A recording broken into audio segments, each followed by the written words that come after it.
RK selection theory. R stands for the growth rate of the population,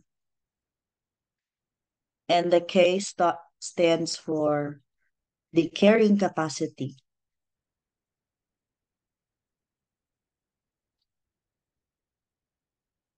Okay, again, R stands for the growth rate of population, and the K stands for the carrying capacity.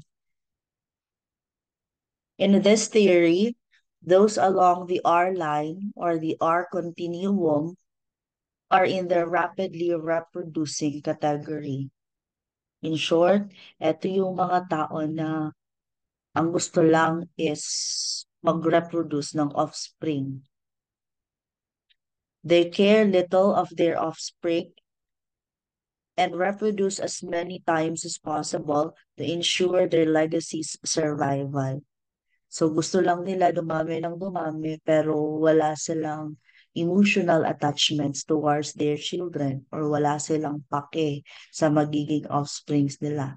Yung goal lang is para mas lumaganap pa or lumaki yung kaniyang legacy or yung kaniyang angkan. This in turn is used to describe rape cases as the R trait is more commonly seen in male genders.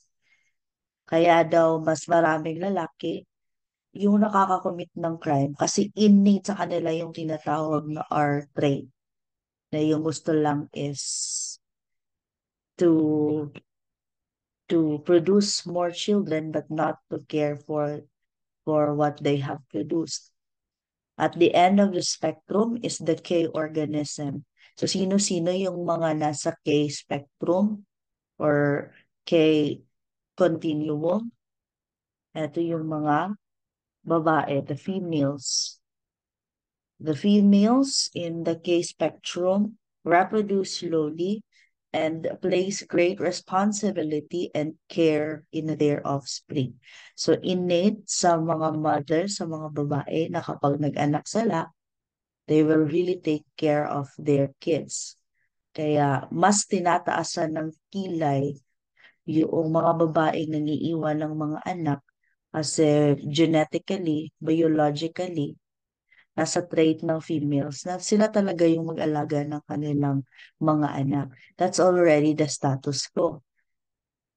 So, evolutionary theorists believe that all males lean towards the R factor or R continuum for the reason that they can reproduce faster and do not have to invest a lot of time into their offspring.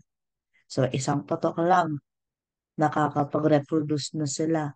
And hindi naman sila yung nagdadala for 9 months. So, they can reproduce and reproduce offspring to different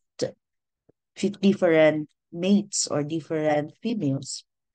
This explains why rape is mainly a male crime with a few female convicts as they do not fit the R category.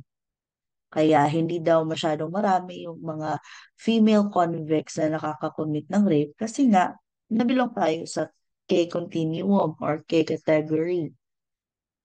Females tend to be more nurturing towards their offspring and carry a specific traits that prevents them from reproducing as fast as males. Hindi din tayo kaagad nakakapag-reproduce kasi it needs 9 months for a baby to be born. And then it needs the female or the woman human body to heal before you can reproduce again. Hence, the R and K selection theory explains as to why sexually oriented crimes are most commonly committed by males.